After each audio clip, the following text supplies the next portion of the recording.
ẹ káàárọ̀ gbogbo ọmọ Yorùbá, ẹ kú ojúmọ́ o, ẹ kú dédé àsìkò yìí o. Gbogbo ìgbàkígbà tí ẹ bá wà níbi tí ẹ wà yẹn, ẹ jọ̀ọ́ ẹ tẹ́tí kẹ́gbọ́n o, kẹ́ bá mi share fídíò yìí, ẹ bá mi share fídíò yìí. Ọlọ́run ni mo fi bẹ̀ yín o, gbogbo yín pátápátá ẹ bá mi share ẹ̀. Ilé tó lọ o, ẹ sọ fún gbogbo ọmọ Yorùbá tó bá wà ní ilẹ̀ Haúsá pátápátá wípé kán kó ẹrù wọn báyìí, kán máa lọlé. Àwọn Fúlàní herdsmen wọ́n ti fún wa ní 48 hours láti fi ìlú wọn sílẹ̀ ká padà síbi tá a ti ń bọ̀. Ṣé mọ̀ páwa náà ti dájọ́ fún wọn wípé kán kúrò? Ṣé mọ̀ pá ti ní kán kúrò? Nígbà tí Haúsá tí Fúlàní bá da ìdí ọmọ Yorùbá sílẹ̀ tó bá ní èmi á ti dóyìnbó Yorùbá, èmi á dóyìnbó Yorùbá, tó dẹ̀ ń ṣe wá ní ìṣekúṣe tí gbogbo yín ń wò.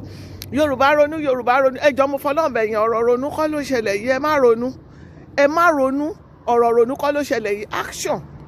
Action ti bẹ̀rẹ̀. Ẹ dìde báyìí gbogbo ọmọ Yorùbá tó bá wà ní ilẹ̀ Haúsá ló wà ní tètè, because wọ́n ti fún wa ní 48 hours pé kí gbogbo Yorùbá tó bá wà ní ọ̀dọ̀ wọn kán kẹ́rù kán kúrò ní ilẹ̀ bàbá tiwọn náà. Báwa náà ṣe ní kán kúrò lọ́dọ̀ tiwa, àwọn náà ti ní ká kúrò. Bẹ́ẹ̀ ti níjọ́ tí ariwo ìjà yìí ti ń ṣẹlẹ̀, ìwọ tó bá jẹ́ ọmọ kan tí ò kì í ṣọmọ àlè, ó yẹ kó ti máa palẹ̀ ẹrù ẹ mọ́, ó yẹ kó ti mọ̀ yí pé ibì kan ní gbogbo wàhálà lásìgbò yìí, ibì kan ló máa padà end up sí. Ẹ jẹ́ kí n sọ kinní kan fún wa. Yorùbá ẹnu wọn ò kò, àsìkò yẹn kọ́ leléyìí o. Èmi tí ẹ̀ ń wò yìí ni wọ́n ń pè ní ìyá àdúrà. Ìyá àdúrà àrékè má ṣe, ẹ̀gbọ́n Sunday Igboho rán mi sí yín. Ó ní ìṣọ̀kan gbogbo ọmọ Yorùbá, ó ló jẹ òun lógún. Ó ní kí gbogbo wa parapọ̀ ká ṣera wa nìkan. Gbogbo bí àwọn èèyàn ṣe fẹ́ dájà sílẹ̀ láàrin Sunday Igboho àti Ìbà Gani, ṣe rí pé ọgbọgbọ́n ló ń lò pé ìjà ò gbọdọ̀ ṣẹlẹ̀ láàrin ẹ̀gbọ́n àtàbúrò, láàrin ọ̀gá àti ọmọ ẹ̀yìn ẹ̀. Ẹ̀gbọ́n gbogbo yín pátá ẹ bẹ̀rẹ̀ sí share fídíò yìí o, má selfish o. Má jẹ́ kí àwọn èèyàn yìí kú láì jẹ́ wípé wọ́n gbọ́ nípa ẹ̀. Ẹni tó bá wá gbọ́ wípé kóun kúrò nílé onílé, kóun máa lọ lé òun.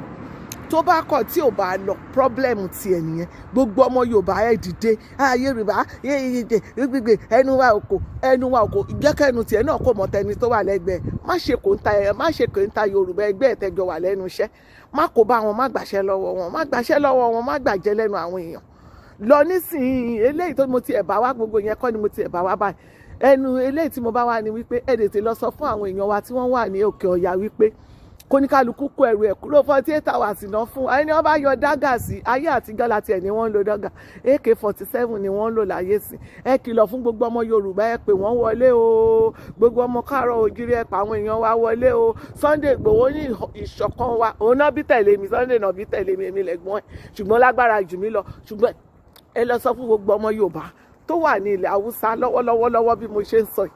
Ẹ lọ sọ fún wọn kó ní kálukú kẹrù ẹ̀ kan padà sílé. Ire o, ire lójú owó rí, ire lójú gbogbo ọmọ Yorùbá máa rí ní gbogbo ibi tá a bá wà káàkiri orílẹ̀-èdè àgbáyé. Ìṣọ̀kan Yorùbá ó ṣe pàtàkì. Èyí ni Sunday Igboho ń jà fún, èyí ló fẹ́ fún gbogbo wa. Èyí ní ìrìn àjò yẹn ló máa fi move forward. Ní gbogbo nǹkan tá a bá máa ṣe ló máa ṣe ní ojútùú. Ẹ káàárọ̀ o, ẹ pẹ̀lẹ́, ẹ káàsán, ẹ kú rọ̀lẹ́, ẹ kú òru, gbogbo wákàtí tẹ́ bá wà níbi tẹ́ wà. Ẹ jíṣẹ́ tí mo rán yín, share my video, share.